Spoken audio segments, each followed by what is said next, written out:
ada dah buta huruf. Cuma buta simbol ramai. Buta huruf.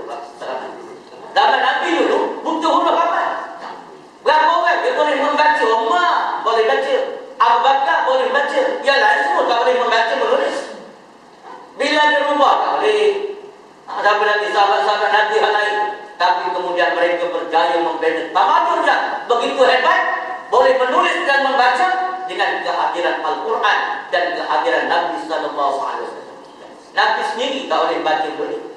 Jadi, tapi Islam datang dengan cahaya lalu mengeluarkan manusia daripada kezuluman, daripada kegelapan. Jadi kita tak nak kena tipu, kita balik kepada Islam. Kalau tidak, kita akan berterusan ditipu. Bukan setakat 12 kali, akan ditipu kali yang ke-13. Kalau kita kembali kepada agama Allah dan kepada Rasulullah Muhammad sallallahu alaihi wasallam. Yang ketiga, kata Allah Taala, orang yang kembali kepada Quran dan hadis, wa yahdihim ila siratin mustaqim. Mereka akan ditunjuk kepada jalan yang lurus. Dari jalan lurus, kita nak pergi kepada jalan yang lurus. Tak ada orang nak, dia tak ada orang tak nak ke surga. Semua nak pergi jalan lurus. Dan kita hari-hari pun berdoa kepada Allah dalam kita menunaikan salat.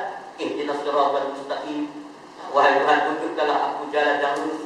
Jalan yang lurus itu disebut oleh Allah ialah jalan orang yang Allah Ta'ala beri nikmat kepada mereka. Orang dapat jalan lurus ini orang yang Allah beri nikmat. Siapakah orang yang Allah beri nikmat? Ada 4 orang disebut oleh Allah di dalam Al-Quran.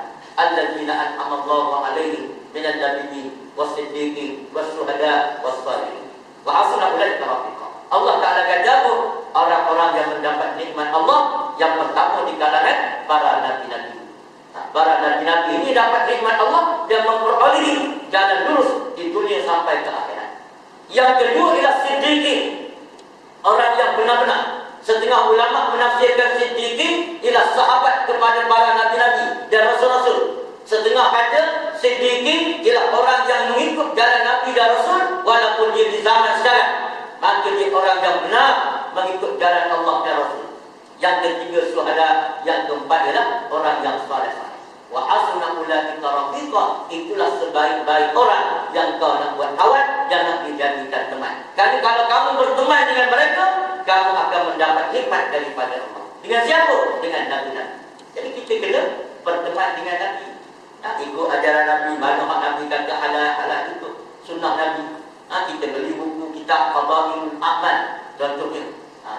Bagilah amalan Nabi ataupun buku hadis-hadis Nabi. Sahih Bukhari ke Muslim tak kira. Tengok bagaimana amalan Nabi. Tiru Nabi.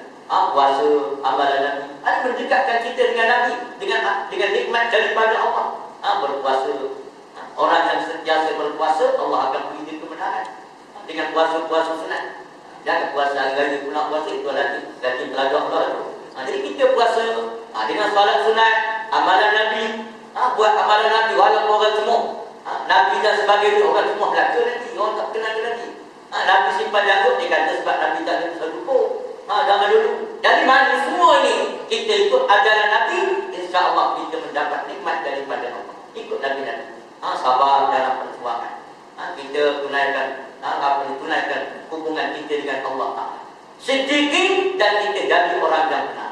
Yang benar dalam perjuangan. Ulama kata siapa orang yang benar? Orang yang benar itu ialah orang yang sejajar 3 perkara dalam hidupnya. Iaitu yang pertama i'tiqadi, yang kedua ikrarnya, yang ketiga perbuatan. Bila i'tiqad sama dengan perkataan sama dengan i'tiqad, perbuatan sama dengan perkataan, itulah orang yang benar di sisi Allah Subhanahu wa taala. I'tiqad iman, i'tiqad dia kata apa? Dia berkata Allah itu Tuhan. Lidah dia berkata tidak ada yang lebih besar daripada Allah. Hidup dia memang membesarkan Allah dan tidak mengutamakan sesuatu lebih daripada Allah dan Rasul. Itulah orang yang benar dalam kehidupan dia. Ketiga, ialah menjadi orang yang sahih, yang mati sahih. Yang syuhada, maka mendapat nikmat daripada Allah. Nak jadi syuhada ni, dia kena memburu sahih. Dia kena cari sahih. Dia tak datang ke pintu rumah kita. Kita sekadar duduk masjid, rumah, masjid, benda lain tak buat. Orang cari ilmu pun tidak, pergi ceramah pun tak dengar, orang buat demonstrasi untuk menuntut kehadiran Islam, kita tak pergi, maka payah nak cari sahih. Sahih pun kena buru. Sahabat Nabi membunuh syahid di medan peperangan pun ada yang tak mati di medan peperangan. Maknanya nak tunjuk harga yang sangat mahal. Lepas kita kena berdoa, Allahumma ahyina bil hayatil ulama wa amitna bi mautis syuhada. Ya Allah, Engkau hidupkanlah kami selaku hidupnya para ulama. Walaupun kami bukan ulama. Kalau kita bukan ulama, tapi kita nak Allah Ta'ala jadikan hidup kita, budaya kita, budaya ulama. Mana budaya ulama?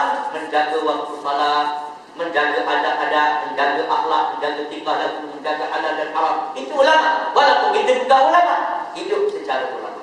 Wa amitna bi mautis syuhada. Ya Allah, Engkau matikanlah kami dengan sebagai matinya seorang syuhada. Maknanya kita minta nak mati syahid.